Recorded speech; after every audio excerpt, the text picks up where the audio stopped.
Casse vuote e i sindaci lanciano un ultimatum al governo. Dall'ex Pime di Treviso, dove si è riunita l'Unione dei Sindaci della Marca, parte l'ultimo attacco dei municipi per superare l'oramai insostenibile sistema della finanza locale. L'agguerrito movimento, spogliato delle vesti e dei colori politici, punta a reclutare tutti gli altri municipi del Veneto. Dopo l'esperimento di Lago, Cacciari e Covre, dopo i sindaci del 20%, arriva la nuova offensiva. Il documento formula proposte concrete che dovranno essere accolte a breve dal governo, altrimenti i comuni trevigiani porteranno lo Stato italiano davanti la Corte Costituzionale.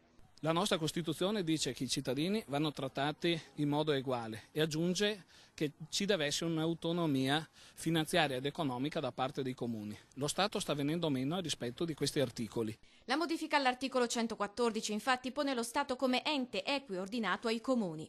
Noi crediamo che sussistano le condizioni affinché la Regione, coordinando i comuni, ponga la questione sul tavolo della Corte Costituzionale. Fatto salvo che il decreto Salva Roma non recepisca subito alcuni emendamenti, tra questi che il Fondo di Solidarietà Nazionale diventi regionale. Farlo a livello regionale ci consentirà di avere un controllo maggiore, di poter dare un'immediata risposta sul territorio.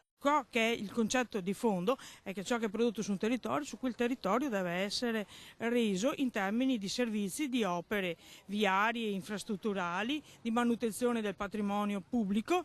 E l'ANCI, che oggi era a Palazzo Chigi con il sindaco Orsoni, quello di Pavia e Napoli, appoggia il documento e la nuova lotta. La proposta del Veneto è stata proprio quella: teniamoci tutta l'IMU e regionalizziamo il fondo perequativo. Altra richiesta, l'esclusione dal patto di stabilità delle spese per mettere in sicurezza edilizia scolastica o strade. Non pretendiamo di essere dei privilegiati, ma pretendiamo di rientrare almeno come capacità di trasferimenti, quindi economiche, alla pari degli altri comuni d'Italia.